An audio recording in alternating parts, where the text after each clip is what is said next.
We needed it, or at least I needed it. Recording is on. Welcome to DXgov Governance Discussion, the first one of 2022. It's Wednesday, January 5th, 1600 UTC. We will start first with the proposal roundup, and hopefully I've preloaded the DXvote pages so they work, Dave. But yeah, let's start with mainnet here. Oh no.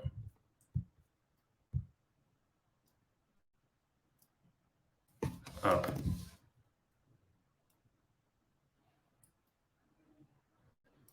A couple big proposals even on mainnet during this time, I think.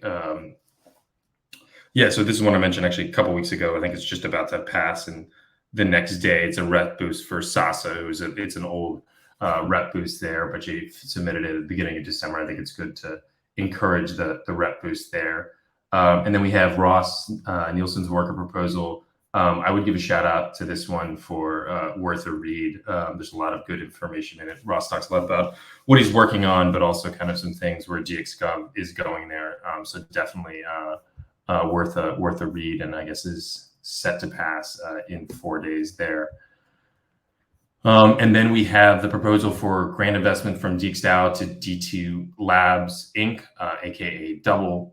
So this is also mirrored on XDAI from Sky, but this proposal is actually from the wallet of D2 Labs. It's been submitted by them, I believe, actually through DXvote too. So this would be a 100K grant investment. I think this is based primarily off of the grant investment that was done for Opolis. So Sky, you were kind of leading this, and this has been, people have been talking about this for the last couple months, but maybe you wanted to talk a little bit about this proposal and the corresponding XDAI proposal. Yeah. In general, yeah, there's a lot happening in the DeFi space. Even though there's like other things that are like trying to solve like projects that need liquidity and things. There's like balancer pools and Ondo and whatever.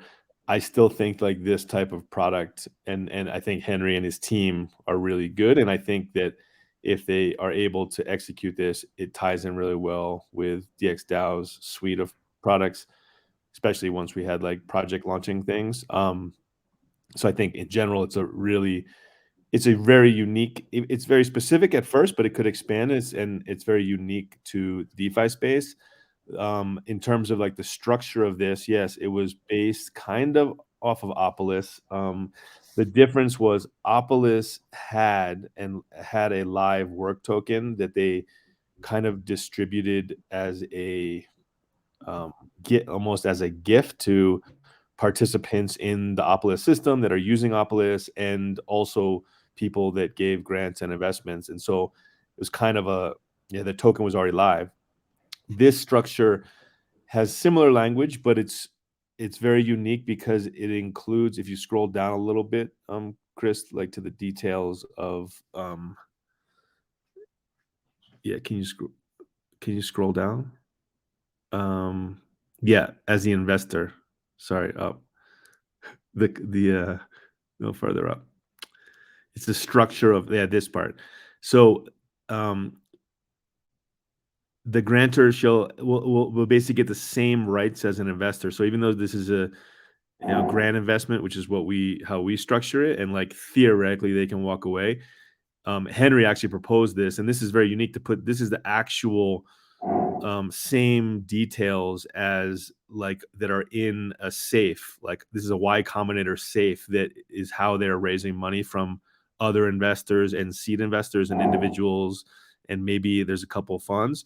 But like having those, this is effectively the same as like signing a safe contract. Now we don't have the legal recourse, but that we're using that logic behind the investment grant. So that's because there's no token that exists, right? So this is like we could have equity in this thing, and then if there is a token, we then could get like tokens as like through like the warrant process or whatever.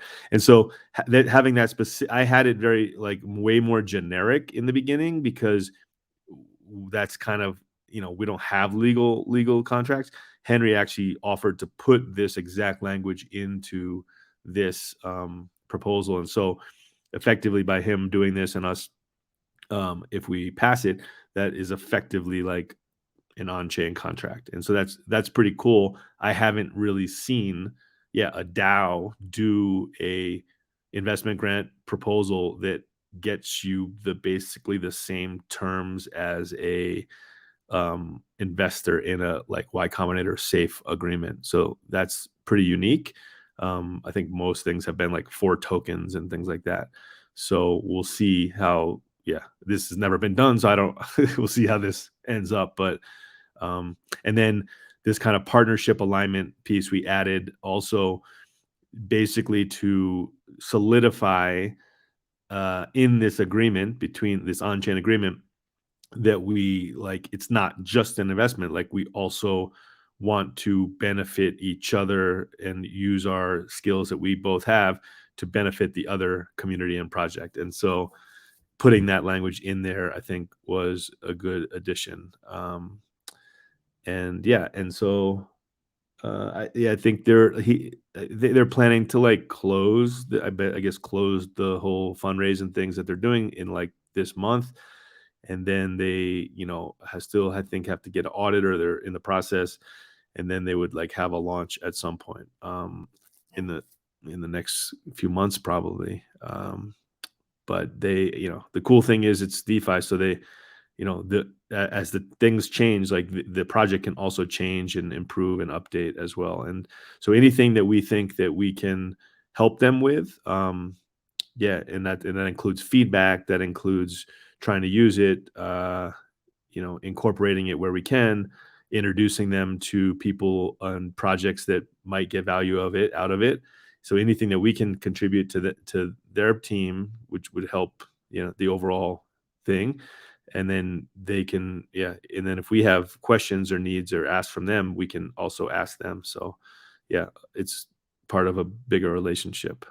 So that's kind of the summary, which is pretty exciting. And the cool thing in general is we have like this, and we have probably a handful of other, things that are all going to kind of pass in maybe January, which is a great way to start off 2022 with like all these, on-chain big partnership actions and investments and things, which is, great start to 2022.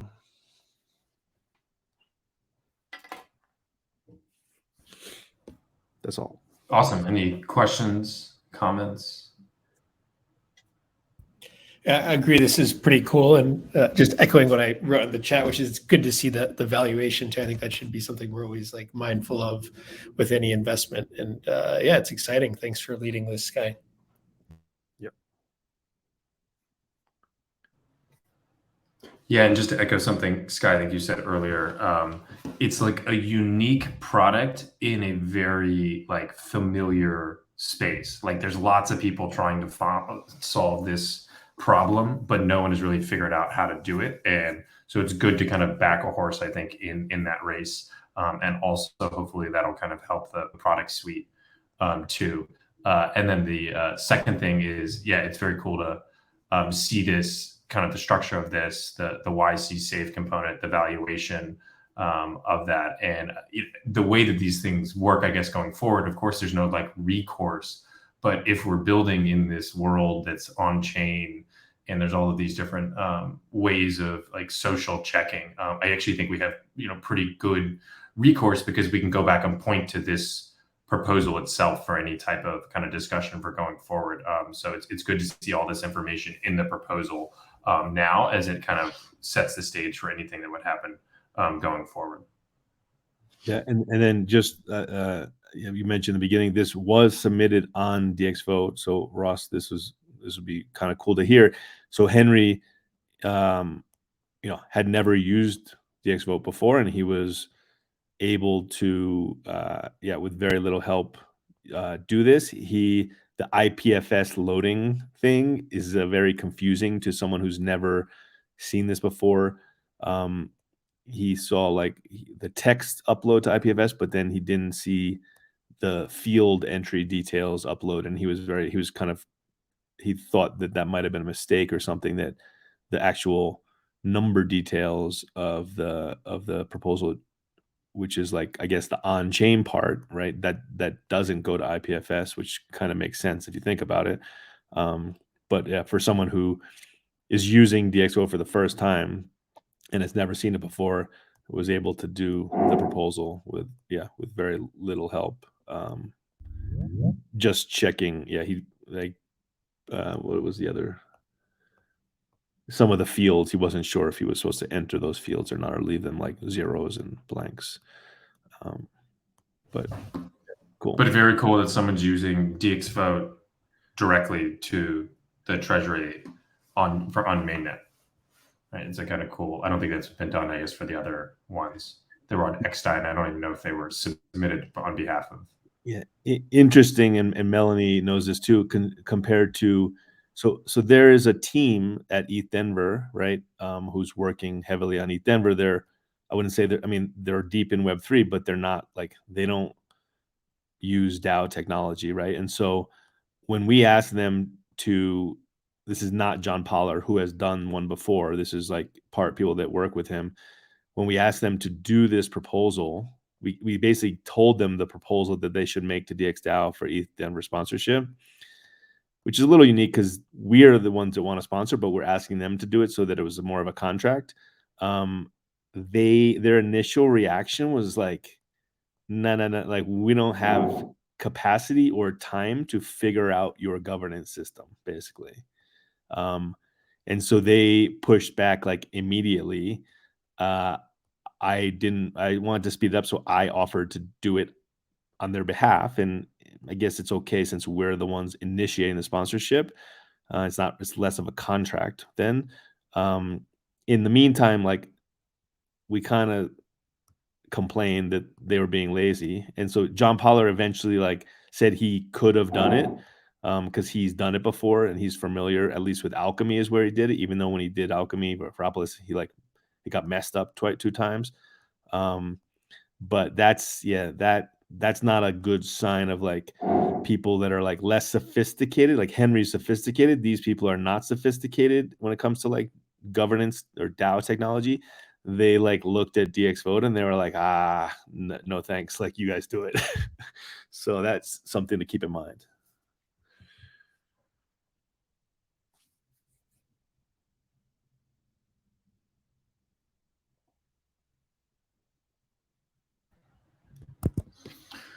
Okay, moving along to the last proposal on mainnet, also a mirror proposal. This one also 100,000 USDC. This one a little bit different. This is a proposal to sponsor the Copenhagen Flames, which is an esport team. So this was submitted by D Labs. And so Dave, I don't know if you want to give a few comments and explain this.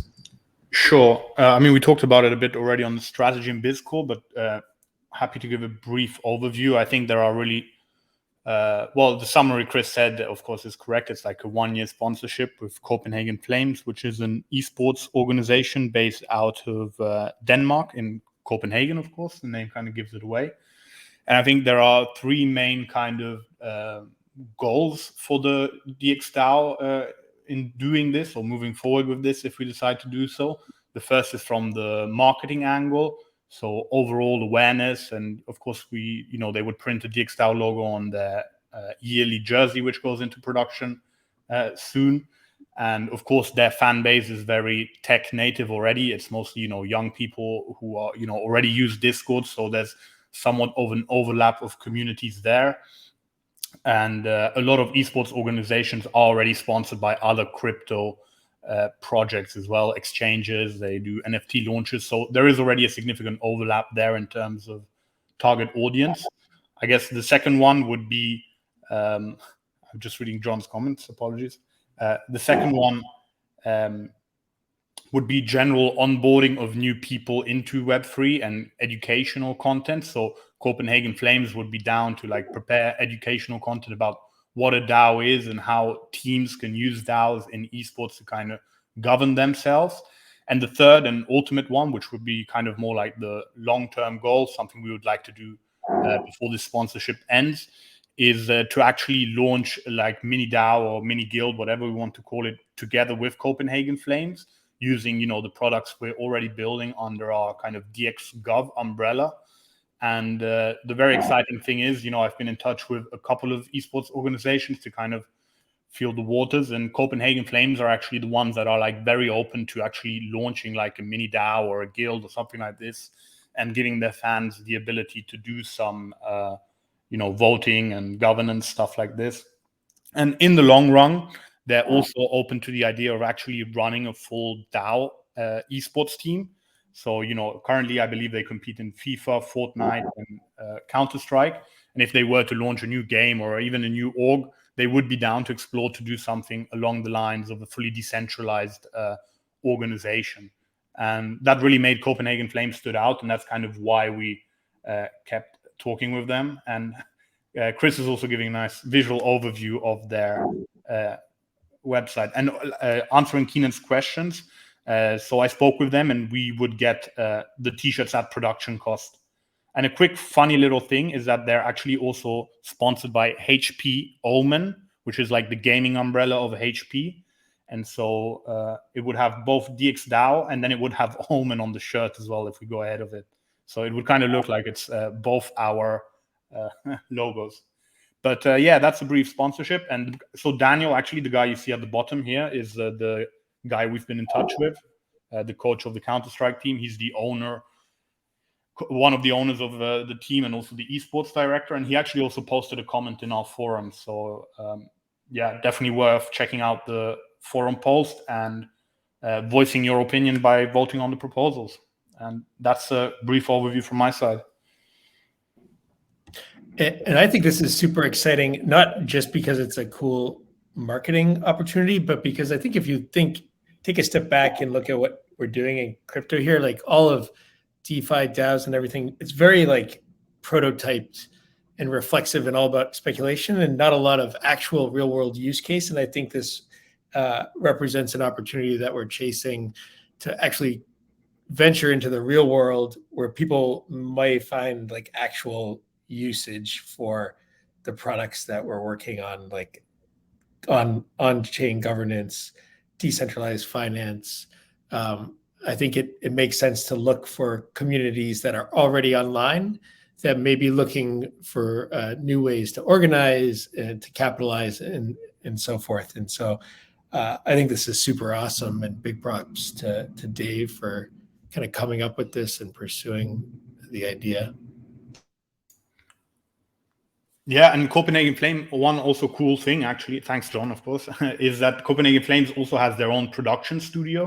So if you go on their YouTube, they also do very good content. So that's also something that would fall under this deal, where we would try to do some educational content around what is a DAO, you know, educating some of their audience. And they actually also organize events, you know, so something we could also do in the future for like a marketing purpose would be like some Web3 Counter-Strike tournaments or something like this, you know, like they have experience and run large tournaments as well. So I think there's, you know, a lot of opportunities that might also arise, which we might not even be thinking about right now.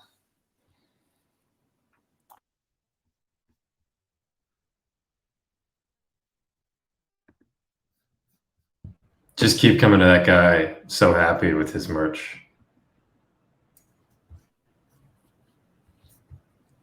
And the main jersey color is kind of like bluish, so that's also sweet.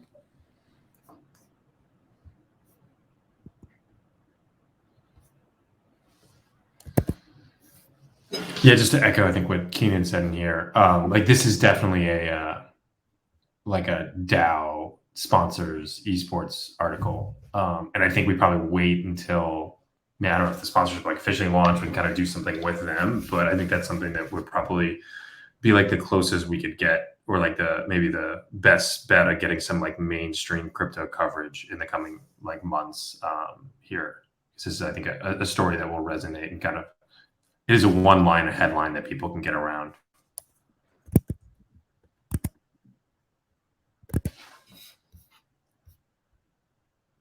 This guy just threw the vote in there. That's what we like to see. On mainnet as well. Yeah, I know. That's what I'm saying. It must have been the fast gas to get it in there.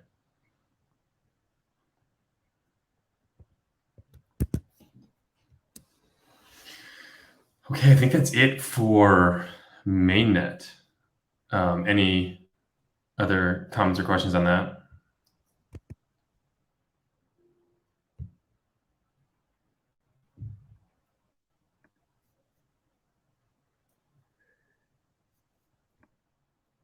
Boom.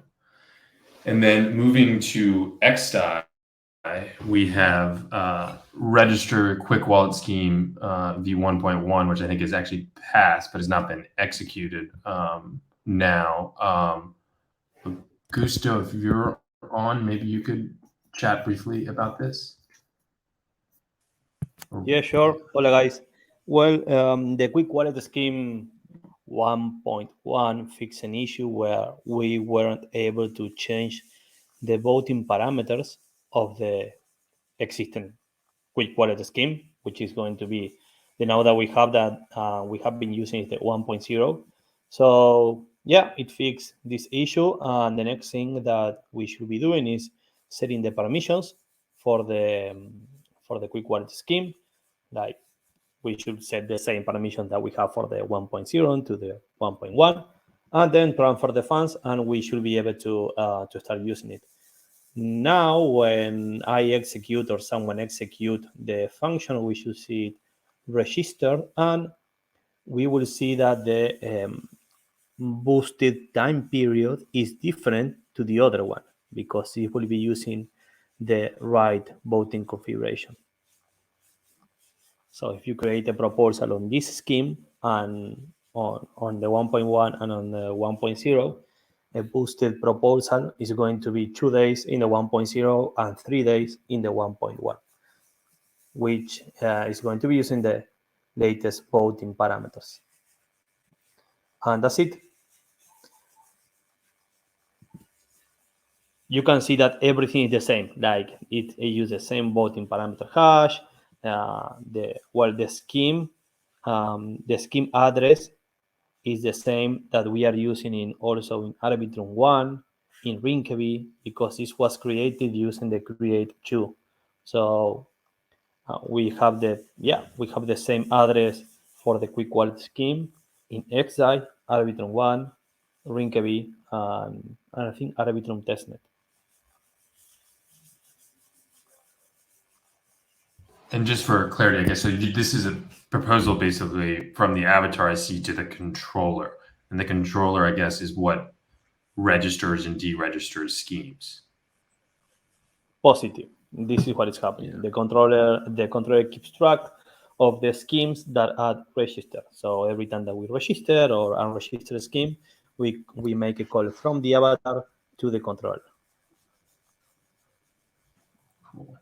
And maybe this is a question for Ross, but will it automatically appear in the front end? Yep. Like here? Yeah, yes. So it'll be like quick wallet scheme 1 or something, like right here? Yeah, we should see the when we are creating the proposal. If you go to new proposal and you select the quick wallet scheme, you will see that the 1.1 and the 1.0, or you can differentiate them by the address. Cool. Eventually, we are going to unregister the other one.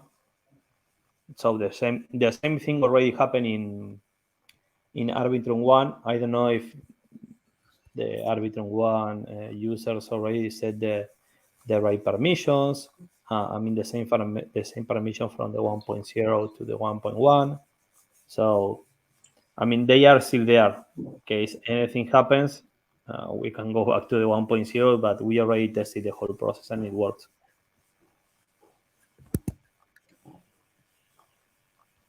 Also, the plan is to start using the quick wallet scheme that uses the DXgov voting machine with the sign votes feature. This is something that I'm working on, and I did a demo yesterday on the developer call. Still very much in progress, but do you want to go to that? I heard it was an interesting demo. I didn't get a chance to see it. What exactly is the signed votes test proposal? Well, actually, I don't know because it took like 50 minutes to go through all the demo and all the question that that everyone has. So it consumed the entire developer call. But basically, the idea is to sign a vote and share the signature on anywhere, right? On any public network. So what is very similar to what Snapshot does, but Snapshot have control of over the signatures that they share, right? So if you sign something, you send the signature to a Snapshot, and the access to the signature, if you want to call it like that, is controlled. The idea here is to do exactly the same, but share the signatures on an open network, on a public network, where everyone can pick it and can execute it. So you are going to see votes like the confirmed votes that are on chain and off chain votes. And if you want to, you can move the votes off chain to be on chain, to be executed on the blockchain. There was a long discussion about how the votes are going to be passing from off chain to on chain. How can we automate that? How can we incentivize that? A lot of questions. This is an experimental feature, but once we have it, I'm pretty sure that we are going to be able to find a right solution and make a very good implementation to have cheap voting where we are going to see more people involved in the governance. I think this is the most important part, and later see how we can move these votes that are off-chain, these signatures on-chain.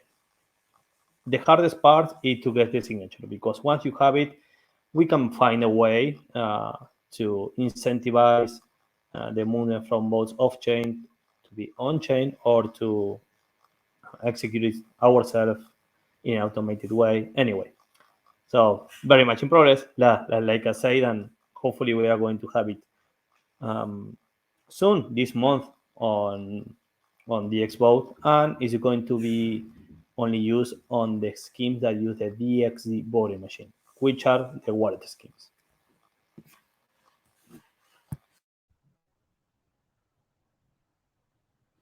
Cool. And for those interested in this spicy discussion, I plan on watching it later too. There's some discussion on the dev call from yesterday. So if you're interested, make sure to watch that so we can dive into this, because I think it's something we've obviously talked about for a long time. It's, I think, exploring, experimenting with different ways of solving this code.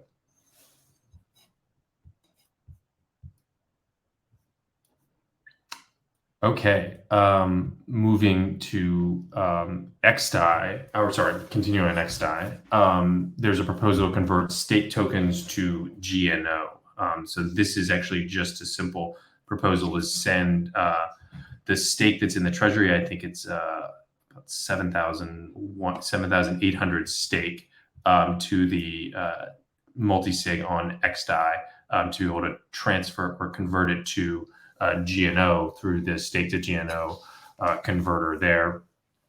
This is partially due to try to get the GNO before they take a potential snapshot for cow swaps. So this is set to pass in the next day, and then the multi-sig will execute and convert it to GNO. I think there is a question about what to do after converting to GNO.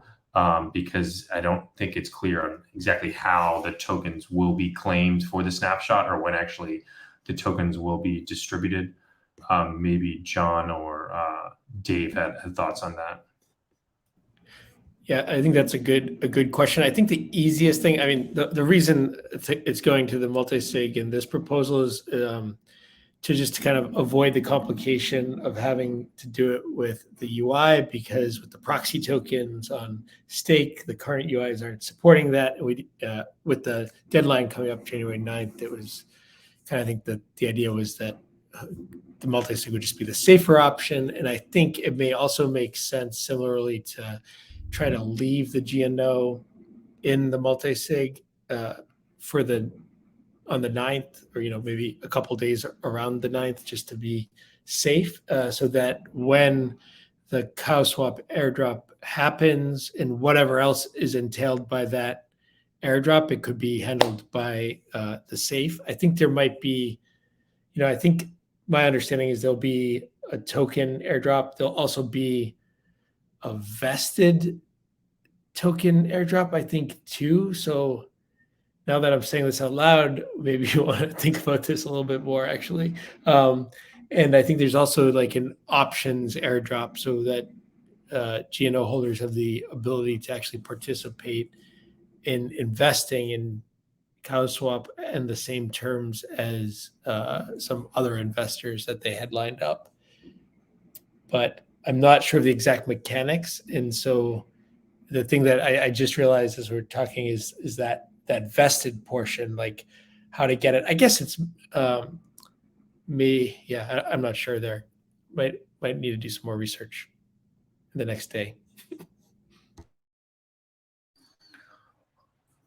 Yeah, I would imagine or hope, maybe not true, but if the GNO is in the DXgov treasury, I would hope that like Gnosis would figure out a way to make that airdrop like go through, considering it would be one of the larger probably airdrops on XDAI or on Gnosis chain. And yeah, maybe it doesn't go through the official channels, but I feel like it would be good if they figured out a way to make it work through the DAO. I think the DAO would be eligible just fine. I guess the question would be, are there some additional actions that we'd either need to take or would want to take? And yeah, is that going to be difficult to do with the multi-call scheme? Like, I mean, anything is possible, but like the UI may not support it. Yeah, right? I think the vesting is like probably the biggest thing now that I'm thinking about it, because it's vest for like 2 to 3 years. Yeah, so like half of the airdrop to GNO is going to be liquid, I think, at the beginning or early on, and then the other half is going to be vesting over some other period. And then that third component is the options that they're airdropping as well. I'm not sure. I guess we haven't even talked about that. Would DXgov want to exercise those options? Should we talk about that now? Do you guys know what I'm talking about? A little bit. This is the you allow Gnosis token holders to buy into what CowSwap I think raised money at. Yeah, so the same valuation. Go ahead, Dave. Yeah, no, I was saying it's like the community round, I think is what they call it, or something like that, right? Exactly, and they lined up some normal VCs that have already, I think, made their investments, and the idea was to give the community access to the same terms as the VCs. And the way they're doing that is by airdropping options to GNO holders. And so the GNO holders, when they receive those options, they'll have the ability to exercise the option to purchase CowSwap tokens under the same terms that the VCs did. And so that would come with a vesting schedule, and it would be the same price that the VC said. I was actually just having a conversation with Hen this morning, and he was saying it's going to be a little bit complicated, actually, in that, I think the original investments by the VCs were made in dollars like USDC or such, but that they are going to want that, like the options, I think, are going to be denominated in other things like GNO and ETH, maybe. Yeah, that was my reaction. I was just saying their airdrop, I'm sure, is going to be like a crazy equation that they say is like the most efficient way to distribute tokens. Just thinking about what they did for the ICO. So yeah, I don't know what they have up there. This is par for the course for Gnosis, right? And that was exactly my reaction when Hen told me that it was going to be complicated. I was like, I wouldn't expect anything less from Gnosis. What's also interesting is whether those vested VC tokens will unlock at the same time that the community vested tokens would unlock. Because if you lock yours in a vesting contract to get a deal that's the same as the VCs got, but their tokens unlock prior to yours unlocking, then they can dump on you. Right. I believe that should be the same term. So it should be like, coming liquid at the same time would be my understanding.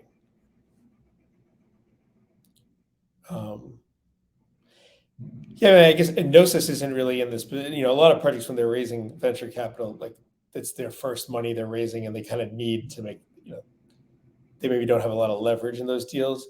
Gnosis doesn't even really need the money, right? So like if they want to do it this way, they can do it this way. And so I do think that is pretty cool. It's probably going to be a little bit complex. Oh, and the other thing is, I mentioned that it would be like a couple of weeks, or there's going to be a limited time period in which to exercise the options. But the airdrop redemption will be like open, I think, for a longer period of time. But yeah, I'm not clear on the exact mechanics. There was also mentioned that they're going to do like the tornado style with the non-transferable tokens at first. I don't even know why exactly, but yeah. That said, I think it would make sense to keep it in the multi-sig, with the one question being the vesting. I'm worried now that if we leave the GNO in the multi-sig, then it would screw up the vesting. Would it be weird? Vesting? Sorry? Why would it screw up the vesting? If we just leave it in the multi-sig until it's unvested. Yeah, well, I'm worried that we would basically be forced to leave it in the multi-sig for like years or something to get How much GNO is it? What is this? I think it's like, Dave, do you know off the top, you scroll down here, even Chris, I think it's like 17,000 stake or something. No, 7.8 thousand. Yeah. How many dollars? Or like, was it like a couple $100,000 or something? No, it's not even that much. 130,000. No. 130,000. Yeah. It's a small enough amount. Like if this was $5 million, like that's a different story. If it's $130,000, and then we get some cow, and then maybe the cow gets vested over time, and we like send it as we get it vested, we send it to the DAO or whatever. Like that seems fine to use the multi-sig for that, right? I think that would be okay, but I also thought it might be neat to provide liquidity on Swapper using the which actually was what we wanted to do initially with the staking. I think there was some issue with the proposals, and then we didn't do it. But it might be nice to actually provide liquidity on Swapper with the GNO. But then, yeah, I don't know if that screws up the vesting. I'm not sure. I can ask Hen, see if we can get some understanding. I have an idea. So I skimmed through the contract. When you're claiming the airdrop or the vesting option, there is an option to determine the claimant. So basically, it's the address that the tokens are vested to after the vesting period. So that could be one option to eliminate the risk of the Gnosis safe option. But I have to double check. Yeah, and I can ask Hen for some clarification there as well. I do think more probably like pressing or one for discussion is on whether to participate in the discounted community round. Yes, because there will be a time limit on that. I think we maybe will only have a couple weeks. So, I mean, they said the snapshot is the 9th, which is in like 4 days. So if I think it's likely that the airdrop may come fairly soon after that, right? So we might not have that much time even from now to figure that out. Yeah, I think it would be good. I mean, I'm leaning towards something. I mean, think about the other DX Ventures investments we've made and kind of where they've been along. So almost like comparing CowSwap to that. And it probably, I'm not sure what the parameters of the discount are, but if it's something that would make it a venture type investment, then I think it makes sense. But I think it'd be good to have like, if they do have like, this is what the deal is, just like putting that in the forum and then like making a vote on it, I think would be a good signal of support to CowSwap and Gnosis in general if like DXDAO like decided to invest further in it. It would most likely fit probably outside of DX Ventures. I mean, it would fit more in with like, should we use DXDAO money to do like yield farming? You're basically getting early access to a token that's like it links to your products, but it's not necessarily something that like DAOs need, right? It may also be sort of it may actually, the options may be in the money during the execution time period too. So it may actually be something that's less of an investment and more of a treasury management. Like this is a profitable thing to do. Yeah, presumably they should be in the, I don't know, money, but I guess maybe they have vesting on the. Oh, right, but they are vesting, so it's not like you couldn't do the full trade in like cash out. So yeah, I don't know.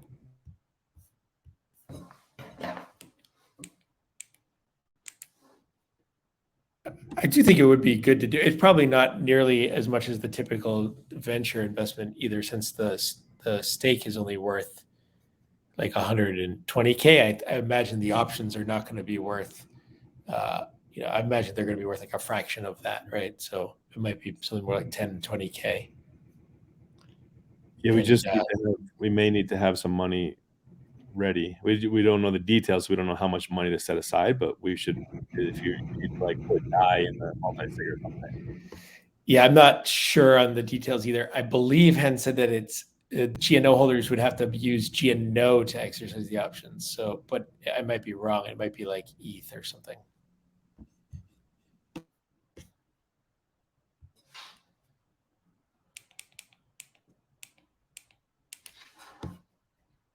Cool. I guess finding out about the multi-sig, maybe in the short term. I agree that we are talking about actually pretty smaller amounts here, considering it'll be an airdrop of that 130K. And then, yeah, I think it would be cool to even just signal that we are interested in supporting it, even if it is like a obvious move from a treasury perspective. But it's kind of, I guess, is a like, what should DXDAO be doing with the treasury, opening up that discussion to the community. So I guess, is there details that we can post in the forum on what that trade would be? Yeah, I'll ping Hen now and just ask, tell him that we're trying to figure this out and see if he can help at all. I don't know of any public post that like details this, other than that, like, they gave the distribution intent in their Gnosis forum post, but it doesn't tell you like the mechanics of how it's going to work, I don't think.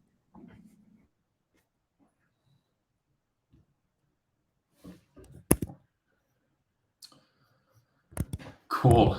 And moving along, we've had then there are the two mirror proposals on XDAI for the Copenhagen Flames, which we already discussed, and then also the double labs. Interesting, it's not double on the XDAI.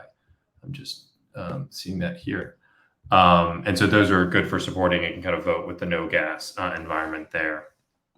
And I think we have 3 buybacks that are live or boosted right now. And then there is this swap 50K WXI to USDC on Curve. Dave's talked about this before. So we tested this out, I think, 2 weeks ago using Curve for a WXI to USD swap. This is needed for the treasury because some of the contractors like SpaceX, Team Omega request USDC, but we're primarily in XDAI. So this is actually a way that we can get USDC in the XDXDAO while without going through the mainnet. So this is a pretty good proposal there.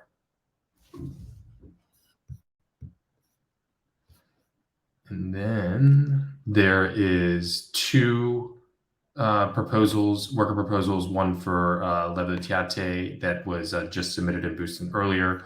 And then there is another one for Boris Block here. And then I literally just submitted it like 2 minutes ago, and I haven't even boosted it yet because it is, yep, here we go. Because I couldn't get it uploaded to IPFS, but I cleared the cache like Dave and Ross tell me to, and it actually worked here. So just I'll boost this probably in a little bit, but just a little background. This is actually the November payout, the second one for me, and then also the retrospective bonus. And then also one thing to note here, I'm actually just claiming 1,214 mainnet rep, which would actually be the limit for the 4% mainnet rep on mainnet. I think some of the mainnet rep, obviously we have the numbers going up and down as people mint new reputation, but some of us are now coming up to that 4% mark there. So maybe something to note for that proposal there. But yeah, that was it for XDAI. Any other anything we missed? Any questions on the outstanding proposals?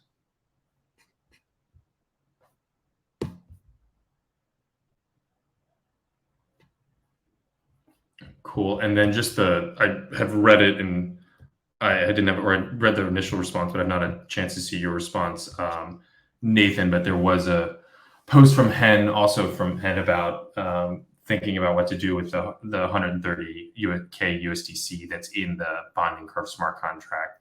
I think something we need to think about and come up with like a maybe prong approach about how we're upgrading the contract, but then specifically, I guess, to Hen.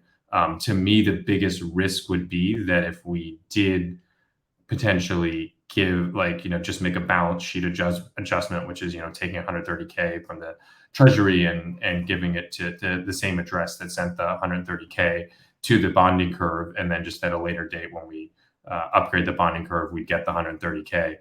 That assumes that we can upgrade the contract and get the 130K. And I think that we are pretty confident of that. But that's just the risk. I think the DXDAO would be that we wouldn't actually be able to access that 130K USDC. But yeah, this is just in the forum, so nothing there to kind of do right now, but maybe something to think about going forward. Yeah, it's good that you picked on it. I almost forgot about it. Augusto and John are probably more knowledgeable on the scope of work for the update of the contract. I'm wondering, could we perhaps incentivize Chen if he could find devs that could do that and speed up the process of the updates? I'm not sure whether we need to do some brainstorming on the parameters of the update, or that's already fixed and it's just the implementation that's pending. If that's so, and maybe if he's so, like, I'm not saying it in a bad way, but if he's desperate to get the money out of the contract, if he could do the update for us, then that's a mutually beneficial thing. Yeah, so Ken has actually already did something like that, where somebody from Gnosis actually helped him, do a PR that adds the function that would be required to remove the funds in an upgrade. So I think on his part, he has made that effort. I would not want to put any. I mean, I think there's more than enough kind of pressure to get governance 2.0 implemented and stuff, but I wouldn't want to rush anything like for the sake of the 100K or whatever that's in the upgrade. I think we are planning to upgrade the bonding curve at some point, just in due time, because there's the 2,500 ETH. But yeah, I wouldn't want to adjust timelines. It simply doesn't seem worth it for something like this. So personally, if people are okay with it, and this kind of helps Ken out, he has been a community member, and he's been involved and done stuff for years, since pretty early on. So I mean, I think this is probably the most expedient thing, is to kind of front him the money here and then take care of it on our own schedule. The best way to learn your lesson is to have to wait, though. If we keep making him wait, he'll never make that same mistake again. Well, he has already waited some number of months here, but yeah. I mean, if we just give him the money, like, he'll probably make another mistake. Right? maybe we should just ask for a share of any yield farming profits he's able to generate with the funds.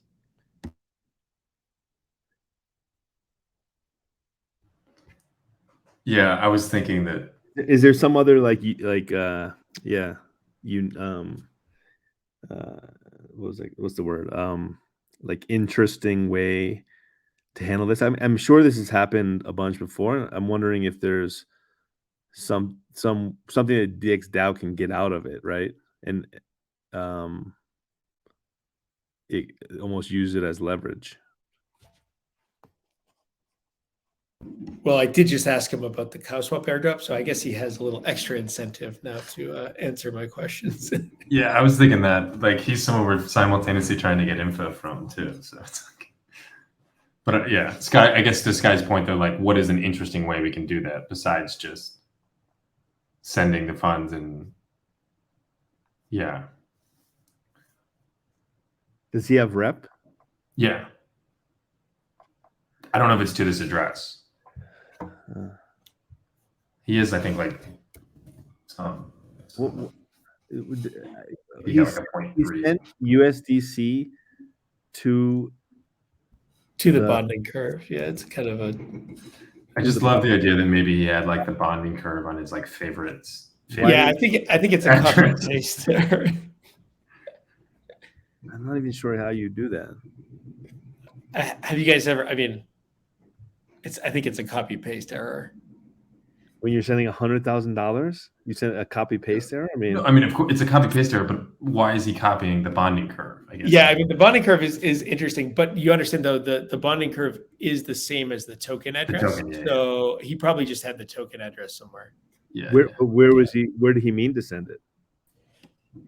I didn't. I mean, that feels a little bit of a personal question almost. I haven't asked.